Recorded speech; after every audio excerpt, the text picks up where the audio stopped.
7 years ago, I learned an important lesson to not judge something without having first-hand experience with it, and that lesson has helped me well with the tech world. The reason I learned that lesson was because the Google Pixel 2 had come out, everybody was dogpiling on it, there were so many atrocious things it did, but I don't know why something was like, well, if I'm gonna shit on this so much, I think I should buy it and try it myself, and then I'll have a better understanding of how I can shit on it.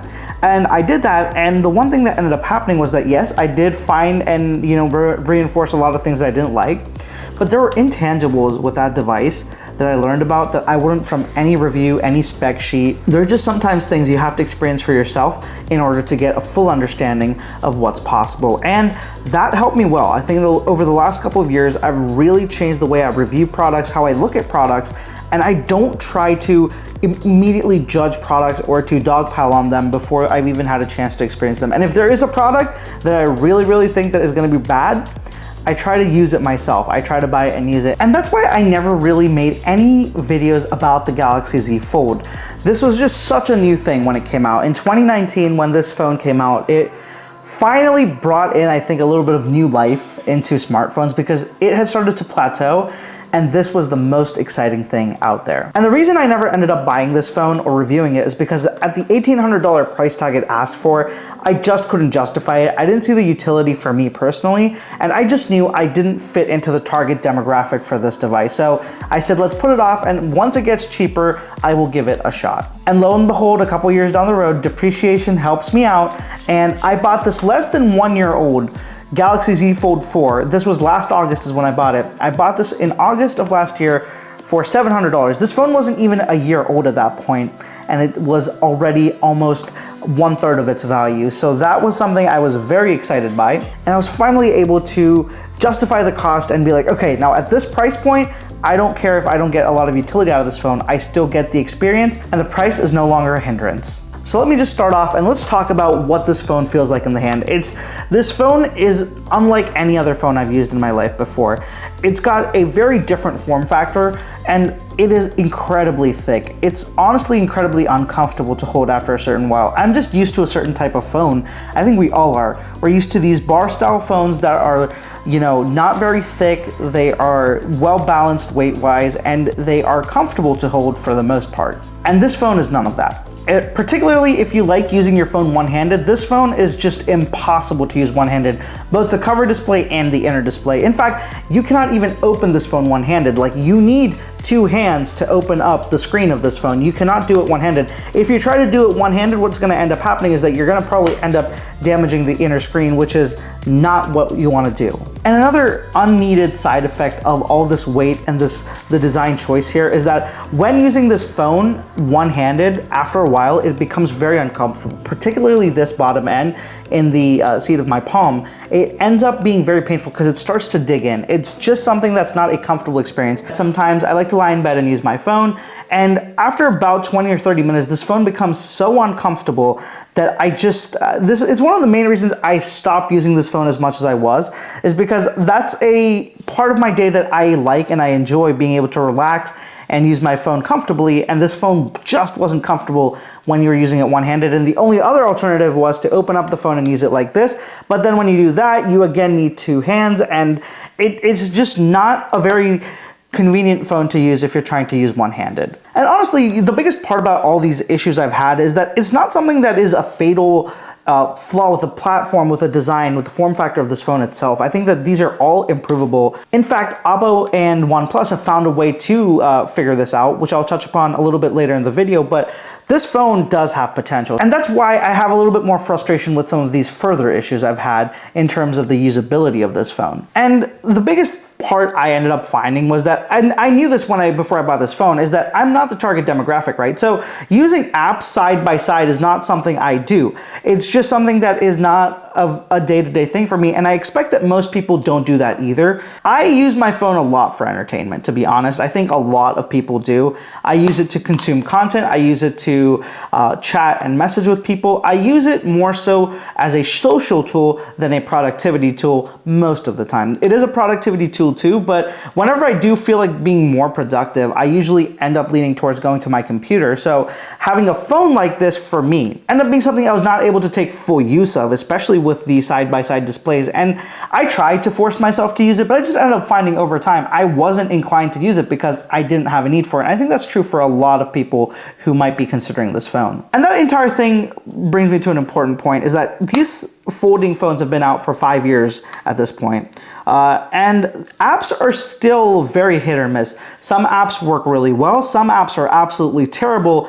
Most of them land somewhere in the middle where there are issues, but they're mostly usable. And one of the biggest issues I've found is that resizing, especially if you're jumping between a full screen and then a split screen and then possibly moving to the cover display, things get messed up. And oftentimes you're gonna have to close apps, reboot them, and then they'll resize. And every time you do that, it's just a little bit more frustrating, to the point where you're like, split screen isn't even worth it. Let me just use the app as it is. And on top of that, there are apps that are just not even optimized to utilize the larger screen. What it does is it just expands everything to fit the screen size. It doesn't really take advantage of the bigger screen, so it just looks like a big zoomed in view of the app or the page you're on, which just doesn't look that great, especially on such a nice, expensive phone with such a nice display too. None of this is Samsung's fault. They have done their part with the software, but developers just aren't getting on board, which I think speaks to a larger thing of this folding phone format, this form factor. It isn't really a big part of the market, because if it was, developers would have gotten on it. They would have pushed to make their apps and their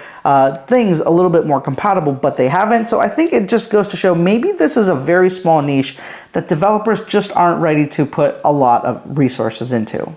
I mentioned earlier that I love consuming content on my phone, and that's one thing where this phone just really fails. This phone is not meant for content consumption at all. You'd think that the bigger screen would be great. You'd be able to get a nice experience out of having videos and content on it, but what I ended up finding was that because of the aspect ratio of both the inner screen and the outer screen, you just end up having very, very large black bars, either on the sides when you're using the outer display, or on the top and bottom when you're using the inner display. And the bars are so big, in fact, that I compared it next to my iPhone 15 Pro Max and my S22 Ultra. When those screens are zoomed to fit, it pretty much takes up the exact same size when this isn't zoomed all the way up too. And I can't really zoom all the way up in this because you lose so much content on the sides, which isn't the case when you use a more traditional size phone. So the aspect ratio of both the outer and inner display is just a really disappointing letdown for content consumption, because you would think that's one of the best parts of having a larger screen, right? Being able to consume more content, but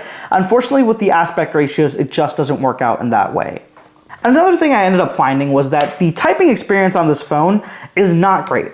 Not on the inner display, not on the outer display either. And that's because, one, the inner display is too far apart, so you do need to use a split keyboard. And when you use a split keyboard, I end up finding myself not being able to use the swipe gestures, which would speed up my typing a lot more. And on the outer display, you can use the swipe gesture, but it's just the keyboard is so compacted into this aspect ratio that you can end up making so many mistakes. I just make a lot more typos when typing on this, so I end up moving to the inner display when I want to type, and then the inner display still isn't as fast as when I'm using a more traditional style phone, and that just makes my productivity go down, which I gave it a while. Like, I didn't just immediately use this phone and be like, this sucks, I don't want it.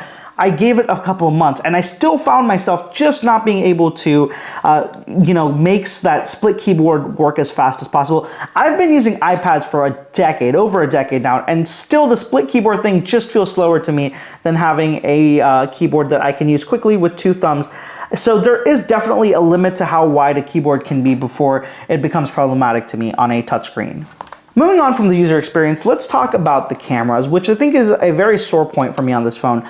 This phone retails for $1,800, but it doesn't have the flagship camera system.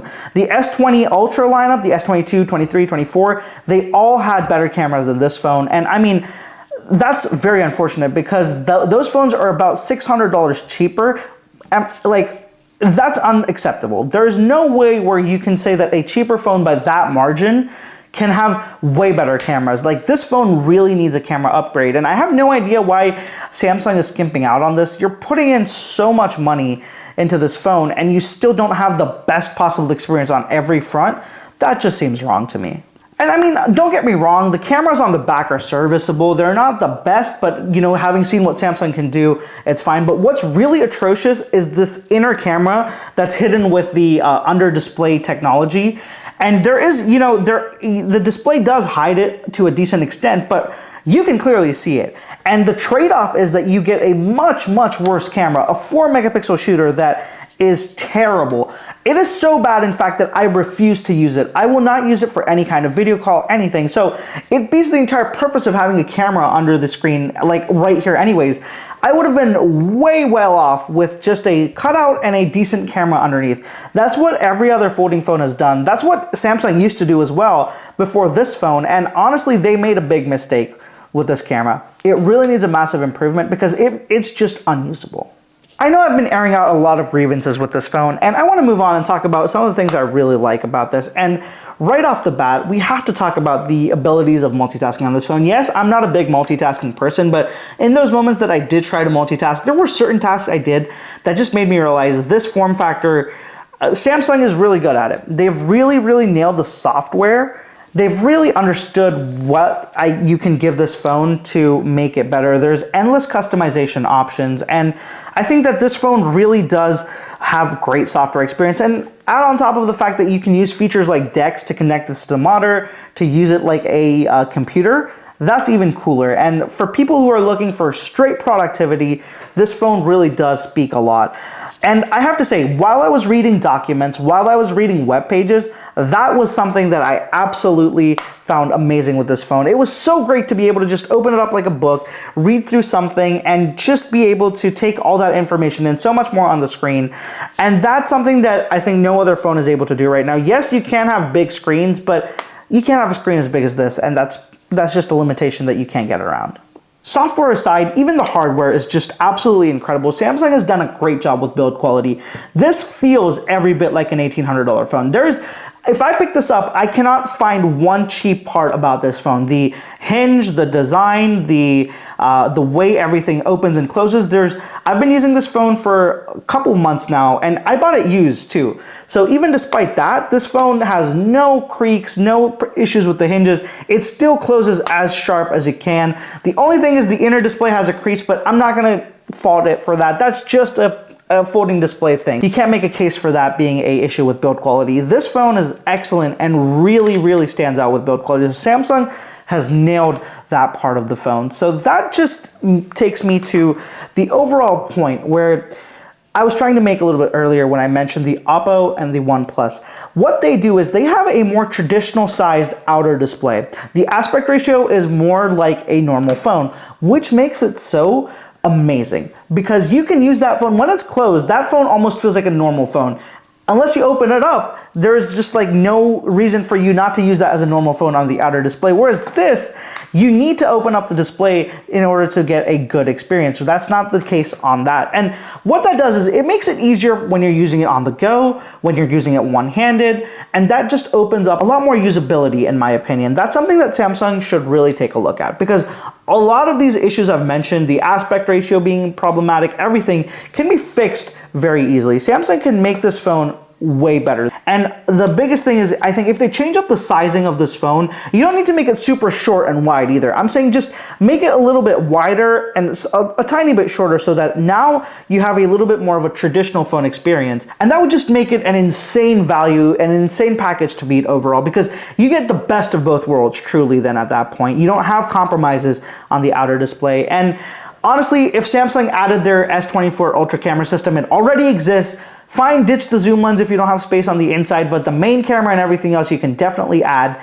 You do that, and I think you have an excellent phone that will be very hard to beat by any of its competition. On the whole, I really see a future where folding phones will coexist with regular smartphones. I don't think that they're ever going to replace them truly. I think they're going to have a nice little niche for themselves where people who want a very productive device can opt for them, but then the people who don't really need it can still stick to the regular old smartphones and not pay as much. So as it stands, foldables are still going through their growing pains. So give them some time, let them mature, and then go experience them is what my opinion would be with this. So that's it for this one, guys. If you have any experiences with a Z Fold or any folding phones and want to share with me, I'd love to hear how your experiences have been because this is just my take. I would love to hear what everyone else is thinking. And if you own one of these phones, I'd love to hear your review of it as well. Let me know down in the comments below. If you want to check out this phone, I have it linked down in the description below. Thank you so much for watching. Catch you in the next one.